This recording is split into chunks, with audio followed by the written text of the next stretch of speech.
اس نے 2 ہفتے جنات کے ساتھ گزارے، لیکن جب واپس لوٹی تو اسے کچھ یاد نہیں تھا۔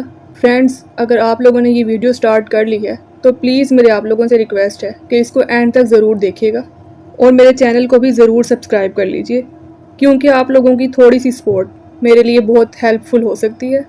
تو پلیز میرے چینل کو سبسکرائب کر لیجئے، ویڈیوز کو لائک، شیئر اینڈ کمنٹس بھی ضرور کیجیے گا، اور اگر چاہیں تو آپ لوگ بھی اپنی سٹوری میرے ساتھ شیئر کر سکتے ہیں میرے انسٹاگرام پر، جس کا لنک آپ کو چینل کے ڈسکرپشن میں مل جائے گا۔ یہ واقعہ ایک 9 سال کی بچی بختاور کے ساتھ پیش آیا۔ بختاور کوئٹہ میں رہتی تھی۔ بختاور کے گھر کے بالکل پاس ایک پارک تھا۔ بختاور جب بھی اسکول سے واپس آتی، کھانا کھانے کے بعد وہ اس پارک میں کھیلنے چلی جاتی۔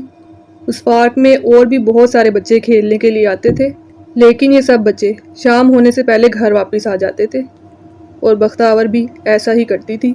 اس پارک کے بارے میں ویسے تو کوئی خاص بات نہیں تھی، لیکن اکثر اس پارک میں بچے ڈر جاتے تھے۔ ان بچوں کو اکثر اس پارک میں 2 بلیک کیٹس نظر آتی تھیں، جو اچانک سے ان کے سامنے آ جاتی اور پھر اچانک سے ہوا میں کہیں غائب ہو جاتی۔ اس پارک میں ایک بہت بڑا درخت تھا، اور اکثر بچوں کو اس درخت پہ کوئی بیٹھا ہوا دکھائی دیتا تھا، لیکن جب بھی وہ اس درخت کے پاس جاتے وہ چیز غائب ہو جاتی۔ یہ واقعات علاقے کے لوگوں کو بھی پتہ تھے، لیکن کوئی بھی اس بات کو سیریس نہیں لیتا تھا، اور کوئی اس بات کو ماننے کے لیے تیار نہیں تھا کہ وہ پارک ہانٹڈ ہے، وہاں پر جنات رہتے ہیں۔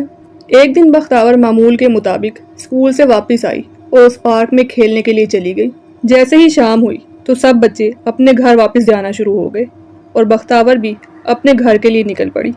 ابھی بختاور اس پارک میں ہی تھی کہ اس کو اچانک سے کسی نے اس کا نام لے کر پکارا۔ بختاور، رکو۔ بختاور وہ آواز سن کر رک گئی، اور اس نے جیسے ہی پیچھے مڑ کر دیکھا تو اس کو اس بڑے درخت کے پیچھے اسی کی عمر کی ایک لڑکی کھڑی ہوئی دکھائی دی۔ وہ لڑکی ہاتھ کے اشارے سے بختاور کو اپنی طرف بلا رہی تھی۔ بختاور بنا کچھ سوچے سمجھے اس لڑکی کے پاس چلی گئی۔ جیسے ہی بختاور اس لڑکی کے پاس گئی تو اس نے دیکھا کہ اس لڑکی کے ساتھ ایک عورت بھی تھی، جو بہت لمبی تھی، اور اس نے بلیک کلر کی شلوار قمیض پہنی تھی۔ اس عورت کے بال بھی بہت لمبے لمبے تھے، اور اس کی آنکھیں بہت کالی لگ رہی تھیں۔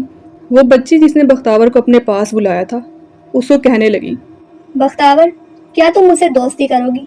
کیا تم میرے ساتھ کھیلو گی؟ بختاور نے کہا، ہاں کیوں نہیں، لیکن میں نے تمہیں یہاں پہلے کبھی نہیں دیکھا، تم کون ہو اور کہاں سے آئی ہو؟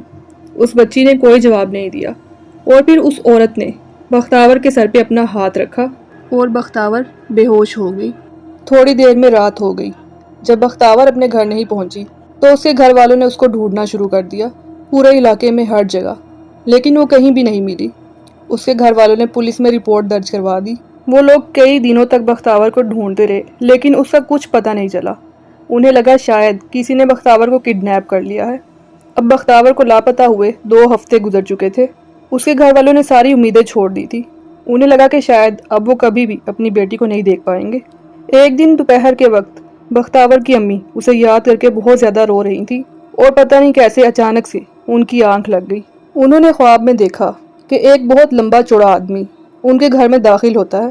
اس آدمی کا رنگ دودھ سے بھی زیادہ گورا تھا، اور اس نے کالے رنگ کا لباس پہنا تھا، اور اس کی آنکھیں بہت زیادہ کالی تھیں۔ وہ آدمی بختاور کی امی کے پاس آتا ہے اور کہتا ہے کہ میں ایک جن ہوں، اور آپ کی بیٹی بختاور ہمارے پاس ہے۔ وہ بختاور کی امی کو بتاتا ہے کہ میری چھوٹی بیٹی کو آپ کی بیٹی بختاور بہت زیادہ پسند آ گئی تھی، اور وہ اسے دوستی کرنا چاہتی تھی، اور اسی وجہ سے وہ اپنی ماں کے ساتھ مل کر زبردستی بختاور کو ہمارے پاس لے آئی، لیکن اب میں نے اس کو سمجھا دیا ہے، ہم جلد ہی آپ کی بیٹی کو واپس بھیج دیں گے۔ جیسے ہی بختاور کی امی کی آنکھ کھلی، انہوں نے یہ خواب اپنے گھر میں سب لوگوں کو بتایا۔ اب یہ سب لوگ انتظار میں تھے کہ کب وہ جنات بختاور کو واپس گھر پہنچائیں گے۔ تھوڑی دیر کے بعد علاقے کے کچھ لوگوں نے بہت زور زور سے بختاور کے گھر کا دروازہ بجانا شروع کر دیا۔ بختاور کی امی اور ابو بھاگتے ہوئے باہر گئے تو انہیں پتہ چلا کہ ان لوگوں کو بختاور اسی پارک میں اس بڑے درخت کے پیچھے بے ہوش ملی۔ وہ لوگ بختاور کو گھر لے آئے۔ تھوڑی دیر کے بعد جب بختاور کو ہوش آئی تو اس کے ماں باپ نے اسے پوچھا اس کے ساتھ کیا ہوا تھا، لیکن بختاور کو کچھ بھی یاد نہیں تھا سوائے اس دن کے جس دن اس بچی نے اس کو اس درخت کے پیچھے بلایا تھا۔ اس دن کے بعد سے بختاور بہت زیادہ گمسم رہنے لگی۔ وہ اکثر پارک میں جانے کی ضد کرتی تھی اور کہتی تھی کہ مجھے میری دوست بلا رہی ہے، لیکن اس کے ماں باپ اسے پارک میں نہیں جانے دیتے تھے۔ پھر کچھ دنوں کے بعد بختیور کے ابو کہیں سے ایک تعویذ بنوا کر لائے اور اسے بختیور کے گلے میں ڈال دیا۔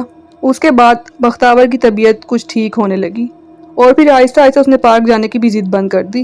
آج بختیور تقریباً 20 سال کی ہے، لیکن اس کو اس واقعے کے بارے میں کچھ بھی یاد نہیں ہے۔